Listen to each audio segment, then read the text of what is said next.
Baruch Spinoza, um filósofo holandês que viveu nos anos 1600. Um cara incrível, escreveu uma obra de arte chamada Ética, a Ética de Baruch Spinoza.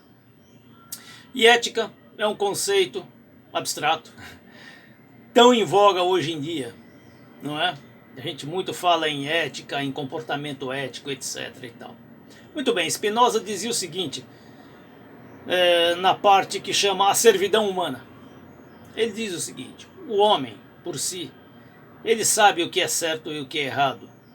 Entretanto, ele é escravo dos seus afetos. O que são afetos? Cobiça, luxúria, desejo, ganância, sede de poder, sede, vontade de dominar todos. E é verdade, isso assim até hoje é. E aí é que está a coisa, o homem sabe o que é correto. Entretanto, por ser escravo desses desejos incríveis, ele não consegue fazer o correto. Ele segue pelo outro caminho. Interessante isso. E Spinoza não faz juízo de valor. Ele não diz se é certo ou se é errado. Ele apenas coloca os fatos como eles são. E para falar sobre isso, nós convidamos a professora Luciana Correia. Luciana, comenta um pouco para nós sobre essa questão de Baruch Spinoza, ética. Um abração, obrigado. Olá, Laércio, que bom estar aqui de volta nos Papos de Almoço e para falar de um filósofo cujo pensamento é tão significativo como Baruch Spinoza.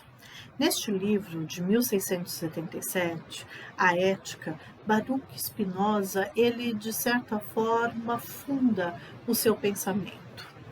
Mais especificamente com relação à pergunta que você faz sobre o fato do homem estar ligado muito aos seus desejos e às suas paixões, basicamente Spinoza nos convida a pensar na complexidade do homem.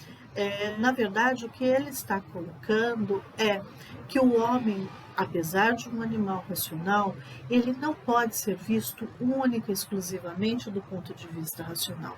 Ele tem que ser visto também a partir das suas emoções. A questão das emoções em Spinoza é tratada do ponto de vista do afeto, mas não necessariamente do afeto na afetividade. Não é isso, na amorosidade, não é exatamente isso, mas do afeto no sentido daquilo que me afeta. Então, como as minhas emoções, elas disparam? Quais são os gatilhos? Na verdade, ele nos convida ao autoconhecimento, ao autodesenvolvimento, especialmente no mundo de hoje, quando nós somos muito estimulados por uma série de situações e mesmo por uma rotina que é muito massacrante. Spinoza nos convidaria a pensar aonde estão as minhas emoções, como é que eu reajo aos múltiplos inputs que eu tenho na minha vida e como é que isso me afeta na tomada da minha decisão. Então, novamente, eu volto a ressaltar a questão da complexidade. A gente tem que lembrar que este livro foi escrito em 1677, no momento em que o homem passava por um processo de renascimento. Né? Então, o renascimento já iniciado no século anterior, no século XVI, quando chega no século XVII, ele está consolidado. Então, a ideia era de que tínhamos, né, uma visão do homem racional, do homem a partir da razão, a partir da ciência e tudo mais. E o que ele está delineando justamente é um aspecto diferente disso. Quer dizer, o quanto é importante pensarmos no homem de uma forma muito mais holística, digamos assim, até porque a sua complexidade também é muito grande. Nós não somos só racionais, nós somos emocionais e estamos vivendo em sociedade, e a nossa relação com a sociedade também me afeta.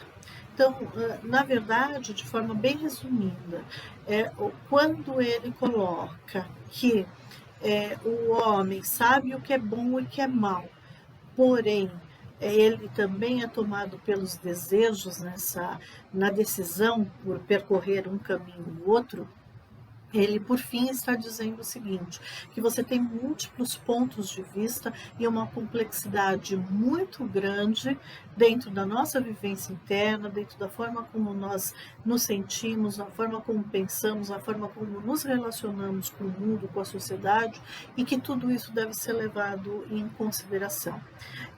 Mais do que isso, muitas vezes esses sentimentos, esta emoção, aquilo que está dentro de nós acaba tendo muito mais peso do que simplesmente a racionalidade. Essa é a proposta de Spinoza, que pensemos na nossa complexidade e como reagimos a isso.